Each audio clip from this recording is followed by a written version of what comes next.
Saudara-saudara yang dikasihi Yesus Kristus, khususnya ibu-ibu, kita akan mendengar firman Allah di dalam penelahan Alkitab yang disampaikan kepada kita turut dengan kalender dan almanak HKBP. Untuk itu, ibu-ibu yang dikasihi Yesus, mari kita persiapkan hati dan pikiran kita untuk mengikuti renungan dan PHD ini, PA, kita berdoa. Terima kasih Allah Bapa di surga atas kuasa Roh Kudus yang tetap menyertai kami hingga saat ini, khususnya para ibu. Kaum perempuan di gerejamu yang setia mendengar Tuhan akan firman-Mu yang maha kudus. Kami mau disapa di dalam penalaran kitab ini dan renungan ini sehingga kami mampukan menjadi pemimpin sama seperti firman-Mu yang mengajar kami untuk bergerak, mengarahkan keluarga, kumpulan, atau bahkan persekutuan yang ada kami pimpin. Terima kasih Tuhan, ajari kami memakai waktu ini. Dalam Yesus Kristus kami berdoa bersyukur. Amin. Ibu-ibu yang dikasihi Yesus, firman Tuhan yang menjadi renungan dalam PA ini untuk menguatkan ibu-ibu di dalam persekutuan, memimpin keluarga, memimpin kelompok, kor, atau apapun. Meniru apa yang dikatakan firman Tuhan, kita belajar dari seorang tokoh hakim di Perjanjian Lama, yakni Deborah dan Barak. Dari kitab Hakim-Hakim pasal 4 ayat 1 sampai 24. Namun saya akan kutip hanya ayat 8 dan 9 untuk penelaran kitab ini. Selanjutnya ibu-ibu boleh baca dengan Alkitab yang ada di tangan saudara ibu-ibu dari ayat 1 sampai ayat 24 pasal 4. Saya bacakan ayat 8 sampai 9, demikian firman Tuhan. Jawab Barak kepada Deborah, "Jika engkau turut maju, aku pun maju. Tetapi jika engkau tidak turut maju, aku pun tidak maju." Kata Deborah, "Baik, aku turut. Hanya engkau tidak akan mendapat kehormatan dalam perjalanan yang kau lakukan ini, sebab Tuhan akan menyerahkan Sisera ke dalam tangan seorang perempuan." Lalu Deborah bangun berdiri dan pergi bersama-sama dengan Barak ke Kades. Saudara-saudara yang kasih Yesus, khususnya ibu-ibu, cerita ini mengkisahkan ketangguhan dan keberanian iman seorang perempuan. Kita akan belajar dari firman Tuhan di mana diceritakan dalam pasal ini setelah Ehud mati, baru 1 tahun mereka merasakan kesedihan, tetapi sudah melakukan yang jahat di mata Tuhan. Sehingga perbuatan mereka yang memalukan ini, Tuhan menyerahkan mereka ke tangan Yabin, raja di Kanan. Artinya mereka kehilangan identitas sebagai umat yang sungguh-sungguh beribadah dan taat kepada Tuhan. Akhirnya mereka mengalami penindasan, kekerasan, ketekanan, dan tidak ada damai sejahtera dan kenyamanan dari Tuhan. Namun demikian, dengan tampilnya seorang perempuan yang dipakai Tuhan menjadi pemimpin rohani, dan ini tidak laki-laki, ibu-ibu ya. Kini mereka dipimpin perempuan, bukanlah seorang Barak, tetapi Deborah dan seorang perempuan, yakni Yael. Mereka mempunyai kekuatan yang tersembunyi di dalam pikiran, di dalam hati, dibandingkan dengan bapak atau seorang laki-laki yang hanya mengandalkan otot dan keberanian serta emosi. Setelah Ehud meninggalkan orang Israel, tentu Israel dicap gagal karena mereka berjalan sendiri-sendiri dan merasa benar pendapatnya sendiri-sendiri. Mereka tidak beribadah kepada Tuhan. Namun dengan tampilnya seorang Deborah sebagai hakim perempuan, dia adalah pemberani dan tangguh. Di saat Tuhan menyerahkan Israel ke tangan Yabin, 20 tahun, bayangkan ibu-ibu. Ini merupakan hukuman Tuhan yang sampai kepada Israel di masa para hakim memerintah. Dan ini adalah hukuman penyerahan Tuhan kepada orang di luar Israel.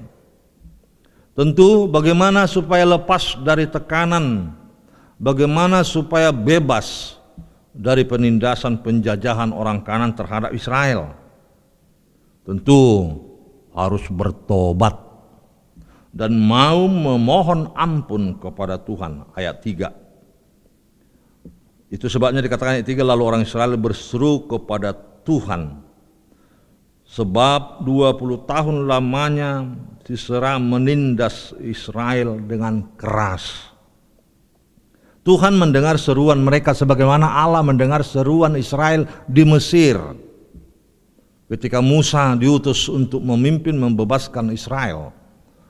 Firman Tuhan di dalam kitab Keluaran kita dengar bahwa aku telah mendengar seruan umatku, sama seperti seruan Israel kepada Allah di tengah-tengah penindasan orang Kanan. Itu sebabnya Allah memimpin dan bahkan mengutus Deborah, seorang perempuan. Sepatutnya malulah orang Israel. Malunya apa?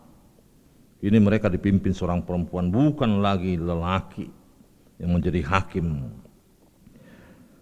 Deborah adalah seorang perempuan yang mau kedengaran akan firman Tuhan di masa hidupnya. Dan dia dikategorikan bukan hanya sebagai hakim, tetapi adalah juga nabiah. Dia panggil Barak. Barak inilah seorang laki-laki yang tentunya kapasitasnya juga memimpin umat Israel. Tetapi dia adalah seorang penakut. Namun demikian Deborah memakai dia untuk bersama-sama maju berperang. Tetapi yang memimpin adalah Deborah. Artinya walau pemimpin Barak itu tetapi tidak berani. Apa artinya pemimpin jika seorang menjadi penakut dan tidak mau didengar orang lain atau Allah tidak memakai dia? Pemimpin yang tidak memiliki jiwa kepemimpinan. Dan ini sangat-sangat tidak dipakai Tuhan. Bagaimana pula jika kita artikan seorang laki pria, bapak menjadi pemimpin rumah tangga, kita yakini sebenarnya harus dipakai Tuhan untuk menjalankan maksudnya. Tetapi kini Tuhan mempermalukan laki-laki di dalam persoalan ini. Yael, temannya Deborah, seorang perempuan juga seorang pemberani, dan dia memiliki niat untuk membunuh Sisera karena dia juga mengalami penindasan. Dan kesempatan itu didapat Yael ketika Sisera diserang orang Israel, lari ketakutan menyelamatkan diri dan meminta pertolongan kepada Yael, dan Yael begitu pemurah dan mempersiapkan memberi tempat bagi Sisera. Namun akhirnya kesempatan itu dipakai oleh Yael untuk membunuh Sisera ketika Sisera tertidur setelah Yael memberi minum susu dan tertidur Sisera dengan pulasnya. Diambilnya palu, diambilnya kayu untuk membunuh Sisera. Inilah cara Tuhan menyelamatkan Israel yang dipimpin oleh perempuan. Mengapa Tuhan memakai dua perempuan ini? Jawabnya karena krisis kepemimpinan, krisis kepercayaan diri. Saudara-saudara, hati-hati melihat ini. Bisa-bisa di tengah keluarga kaum bapa yang ada di rumah kita juga telah kehilangan kepercayaan. Bisa-bisa krisis iman, krisis kepercayaan diri, sehingga hilang identitas. Sebab itu apa yang kita bisa petik dari PA renungan ini, ibu-ibu? Yang pertama, meniru cara hidup, pola hidup Deborah.